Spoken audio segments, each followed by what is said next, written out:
होली की आत्मा।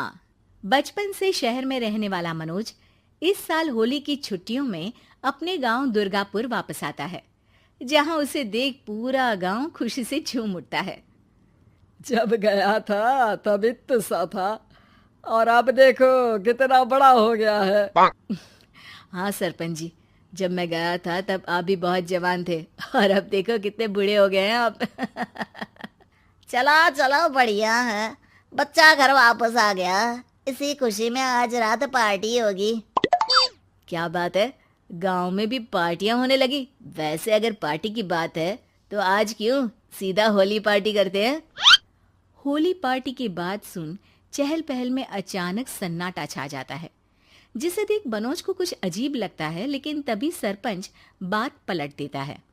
अब बहुत देर हो गई, चलो सब अपने घर चलो, पार्टी के बारे में कल सोचेंगे। मनोज भी मम्मी पापा के साथ घर आ जाता है, पर होली पार्टी और उस पर पूरे गांव की खामोशी वाली बात अभी तक उसके जहन से निकलती नहीं। पापा, होली पार्टी की बात पर सब चुप क्यों हो गए थे? अरे होगी उनकी कोई अपनी बात। मुझे गांव की पंचायत ही थोड़ी पता है। थक गया हूँ, चलो सो जाते हैं, कल बात करते हैं। पापा की बात मानते हुए मनोज भी सोने चला जाता है। आज तो छुपा लिया, लेकिन हफ्ते बाद जब होली का दिन आएगा तब इसे कैसे रोकोगे? अगली सुबह सूरज के साथ ही मनोज भी गांव घूमने निकल जाता है, जिस पर रास्ते में उसे अपनी ही उम्र के कुछ लड़के भी मिलते हैं, जिनसे दोस्ती कर अब वो उनके साथ घूमने लगता है। इसी तरह कुछ दिन बीत जाते हैं और होली नजदीक आने लगती है। दोस्तों, होली में 4 दिन ही बचे हैं, पर गांव में उसकी कोई तैयारियां क्यों नहीं दिख रही? क्योंकि यहाँ होली नहीं मनाई जाती। अरे पर ऐसा क्यों? वो राजा भूषण। अरे तुम 4 दिन के लिए आए हो, क्या इतना सोच रहे हो? चलो कुछ खाने चलते हैं। इसी के साथ एक बार फिर होली की बात को टलते हुए देख मनोज को शक होने लगता है। वो घर पहुंचते ही इंटरनेट पर अपने गांव और राजा भूषण के बारे में जानकारी निकालने लगता है। क्या? मुझे आज तक ये नहीं पता था। ऐसा कैसे? किसी ने मुझे कुछ बताया क्यों नहीं? सारी जानकारी लेने के बाद मनोज गांव वालों या अपने मम्मी पापा से कुछ पूछे बिना खुद ही उसकी सच्चाई के बारे में छानबीन करने लगता है, जिसके चलते वो राजा भूषण की हवेली में पहुंचता है।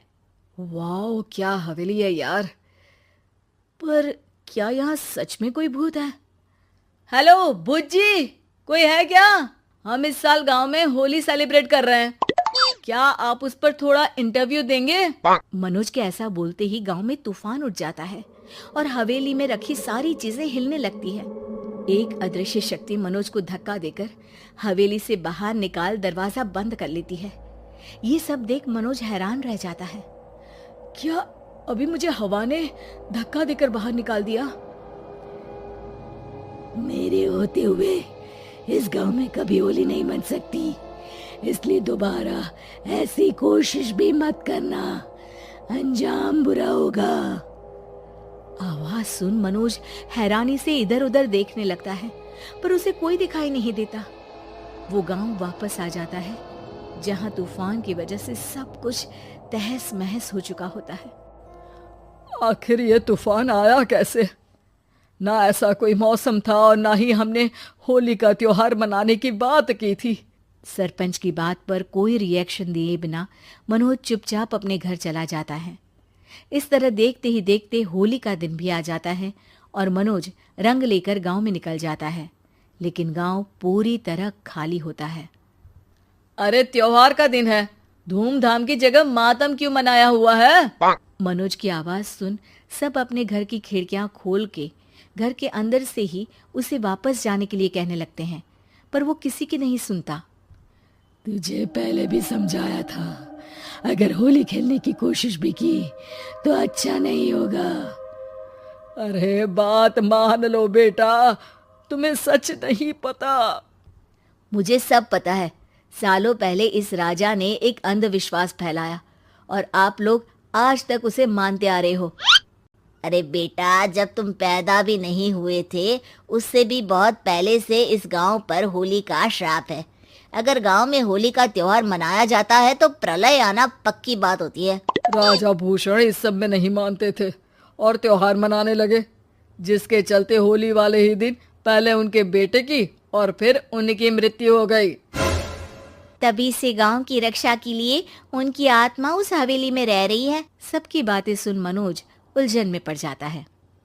सोचना भी मत मनोज, अगर तुमने इस परंपरा को तोड़ने की कोशिश भी की तो उसका परिणाम इस गांव और गांव के लोगों के लिए अच्छा नहीं होगा।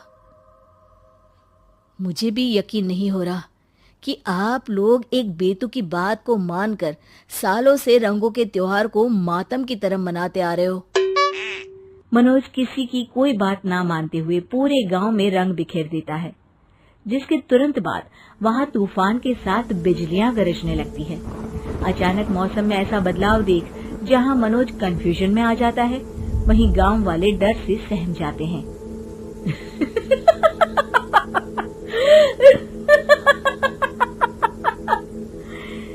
इस लड़के ने हमारे जैसे सिर्फ अपने स्वार्थ के लिए नहीं बल्कि पूरे गांव की खुशियों के लिए यहाँ होली मनाई है, जिस वजह से अब इस गांव पर होली का श्राप टूटता है।